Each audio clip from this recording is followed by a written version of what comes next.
नमस्कार, आप देख रहे हैं अपना YouTube channel the ID express. आइए सीआईएसएफ ट्रेड्समैन एग्जाम 2025 की तैयारी के लिए सामान्य हिंदी के पहले प्रैक्टिस सेट को देखते हैं, जो कि आपके प्रीवियस ईयर पर आधारित है। आपको आपके एग्ज़ाम में ऐसे ही प्रश्न देखने को मिलेंगे। मैं आपको बता दूं कि आपके एग्ज़ाम में 25 मार्क्स का हिंदी पूछा जाएगा, जो कि एक अच्छा खासा स्कोरिंग पॉइंट है। तो बस इस बार की बहाली में अपना एक सीट कंफर्म करने के लिए आप इस चैनल को सब्सक्राइब कर लीजिए और वीडियो को शुरू से लेकर आखिर तक जरूर देखिएगा, बहुत काम की चीज़ है। आइए शुरुआत करते हैं। तो आइए सबसे पहले मैं आपको बता दूं कि आपके सीआईएसएफ ट्रेड्समैन के एग्जाम में जिन जिन टॉपिक से प्रश्न पूछे गए हैं, सारे टॉपिक से प्रश्न यहाँ पे लिए गए हैं और प्रश्न प्रीवियस ईयर के प्रश्न हैं, आप जरूर देखिएगा। सबसे पहला विलोम शब्द से है, सफल का विलोम क्या होगा? वेरी वेरी इंपॉर्टेंट है।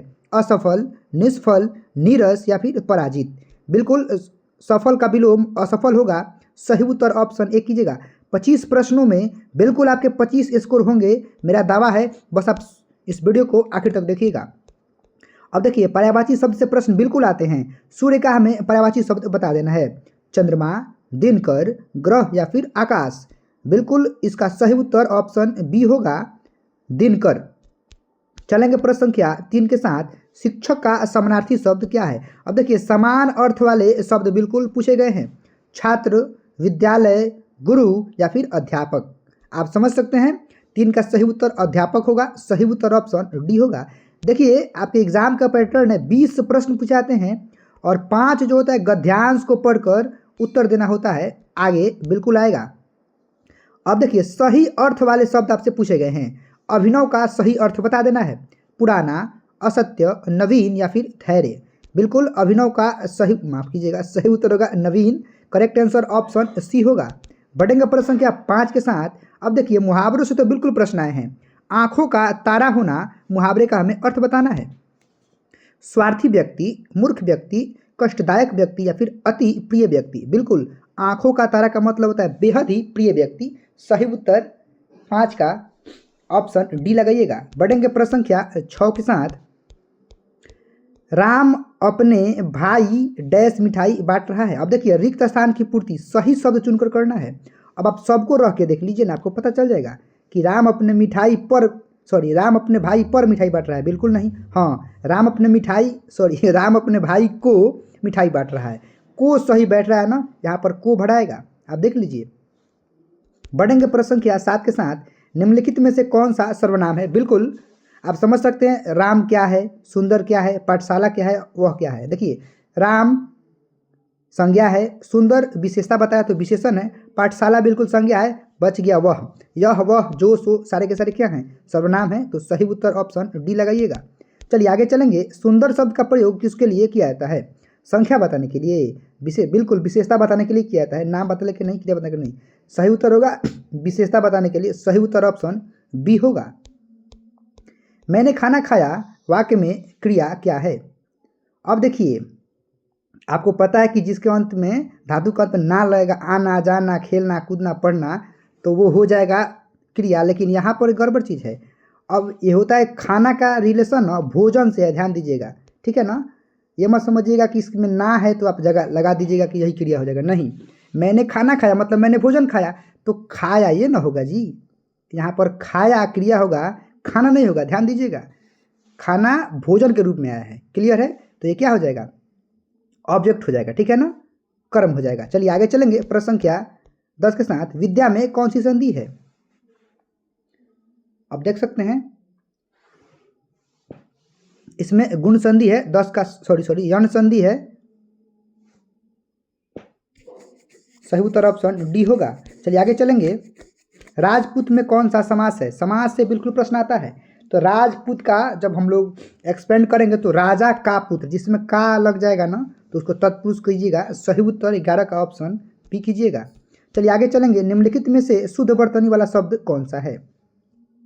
अनहेर, अंधेर, अंधेर या फिर अनहेरी। आप समझ सकते हैं ना, अंधेर ही होगा। सही उत्तर ऑप्शन सी होगा। निम्नलिखित में से त्रुटि का चयन करें। वह स्कूल जा रहे हैं है। अब बताइए, वह जब एक वचन है तो लास्ट में भी यहाँ पर जा रहा होना चाहिए ना जी, जा रहा है ऐसा होना चाहिए। तो अंतिम में गलत है, रहे है में गलत है। तो कहाँ है रहे है? कोई त्रुटि नहीं है। स्कूल में है में, जा रहे में, बिल्कुल जा रहे में होगा। सही उत्तर 13 का ऑप्शन डी होगा। चलिए आगे चलेंगे। पत्नी का पुल्लिंग शब्द क्या होगा? अब लिंग से प्रश्न आए हैं और पत्नी का पुल्लिंग बिल्कुल पति होता है। सही उत्तर 14 का ऑप्शन डी लगाइएगा। चलिए बढ़ेंगे 15 के साथ। वह डैश काम कर रहा है। अब देखिए, वह तेरा काम कर रहा है, वह उनका काम कर रहा है, हाँ वह अपना काम कर रहा है, या फिर वह मेरा काम कर रहा है। तो 15 का आप समझ सकते हैं, रिलेट कीजिएगा कि कोई अपना काम कर रहा है, मतलब वह खुद का काम कर रहा है, वह अपना काम कर रहा है। सही उत्तर ऑप्शन सी कीजिएगा। 3 शब्द किस प्रकार का विशेषण है? अब देखिए 1 2 3 आता है ना जी, बिल्कुल संख्यावाचक विशेषण है, संख्या को बता रहा है। तो सही उत्तर ऑप्शन सी होगा। आगे चलेंगे। हाथ मलना मुहावरे का सही अर्थ क्या होगा? प्रतीक्षा करना, पछताना, बिल्कुल सहमत होना, या फिर विरोध करना। आपको पता है ना कि हाथ मलते रह गया मतलब पछताते रह गया। सही उत्तर 17 का ऑप्शन बी कीजिएगा। वीडियो अच्छा लगा लाइक कीजिएगा, चैनल को जरूर सब्सक्राइब कीजिएगा। चलिए आ गया प्रश्न 18। तो प्रश्न हमसे पूछ रहा है प्रकाश का विलोम क्या होगा? वेरी इंपॉर्टेंट क्वेश्चन है। छाया, अंधकार, धुंध, या फिर रोशनी। आप समझ सकते हैं ना, प्रकाश का उल्टा क्या होगा? अंधकार होगा। सही उत्तर ऑप्शन बी को लगाएंगे। चलिए पृथ्वी का हमें पर्यायवाची शब्द बता देना है। पर्यायवाची मतलब उसी के समान, आकाश, जल, भूमि, या फिर पर्वत। समझ सकते हैं, भूमि ही होगा। सही उत्तर ऑप्शन सी होगा। निम्नलिखित में से कौन सा व्यक्तिवाचक सर्वनाम है? वेरी वेरी इंपॉर्टेंट है। हम लोग शुरू में भी सर्वनाम के बारे में पढ़े थे, और मैं ही होगा क्योंकि इसी से समझ है कि मैं खुद का, ठीक है ना।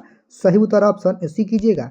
चलिए अब गद्यांश आपको पढ़ना है। पहले वीडियो को पॉज करके गद्यांश को अच्छे से पढ़ लीजिए, तत्पश्चात 5 प्रश्नों का हम लोग उत्तर देंगे। किसी भी देश की उन्नति उस देश के नागरिकों के ज्ञान, विवेक और श्रम पर निर्भर करती है। शिक्षित नागरिक न केवल देश को नई ऊंचाई तक ले जाते हैं, बल्कि वे समाज में नैतिकता और अनुशासन की भावना भी पैदा करते हैं। शिक्षा वह प्रकाश है जो अज्ञानता के अंधकार को दूर करता है। तो आइए इस पे बेस्ड हम लोग प्रश्नों को देखते हैं। हालांकि हम लोग अपने जनरल समझ के आधार पर भी इसका उत्तर दे सकते हैं, लेकिन आप गद्यांश का सहारा ले सकते हैं। गद्यांश के अनुसार किसी देश की उन्नति किस पर निर्भर, अभी हम लोगों ने पढ़ा था ना जी कि किसी भी देश की उन्नति उस देश के नागरिकों के ज्ञान, विवेक और श्रम पर निर्भर करती है। सही उत्तर ऑप्शन बी होगा। नहीं तो आप इसके प्रश्न को देख लीजिए कि देश की उन्नति किस पर निर्भर करती है, और बैग आके शुरू में ही लिखा गया है पहले स्टेप में कि किसी भी देश की उन्नति उस देश के नागरिकों को ज्ञान, विवेक और श्रम पर निर्भर करती है। तो बस आपको मिल गया ना, आप खोज लीजिएगा। चलिए आगे चलेंगे। गद्यांश में शिक्षा को किससे तुलना की गई है? अब देख लीजिए, कहीं भी ना सूर्य आया है, ना जल आया है, ना वायु है, बिल्कुल प्रकाश आया है कि शिक्षा वह प्रकाश है, आया है ना। तो बस बी आंसर सही कीजिएगा। चलिए बेहद आसान प्रश्न आते हैं, बस पढ़ लेना है और आंसर कर देना है। ये 5 तो बिल्कुल आसान ही आ जाएंगे, ऊपर भी आ जाएंगे। नैतिकता और अनुशासन की भावना कौन लाता है? अब कानून लाता है, शिक्षक लाते हैं? नहीं, जो शिक्षित नागरिक होते हैं गद्यांश के अनुसार वही होगा। तो सही उत्तर ऑप्शन ए को लगा लीजिएगा। चलिए आगे चलेंगे। गद्यांश में अज्ञानता को किससे दूर किया जा सकता है? शिक्षा से, धन से, तकनीक से, या फिर सहयोग से? तो वेरी इजी क्वेश्चन है, आप समझ सकते हैं कि शिक्षा से ही किया जा सकता है। आप पढ़ेंगे आपको मिल जाएगा। आज के लिए आखिरी प्रश्न है, गद्यांश में मुख्य विचार क्या है? शिक्षा का महत्व है, नैतिकता और अनुशासन, श्रम का महत्व, या फिर राजनेताओं की भूमिका? ये तो बिल्कुल ही नहीं है। तो 25 का सही शिक्षा का महत्व, इसी से सब कुछ हो सकता है। सही उत्तर ऑप्शन ए होगा। बस आप पढ़ते रहिए, बढ़ते रहिए, इस पर जरूर सेक्शन है जी। आपको ढेर सारी शुभकामनाएं।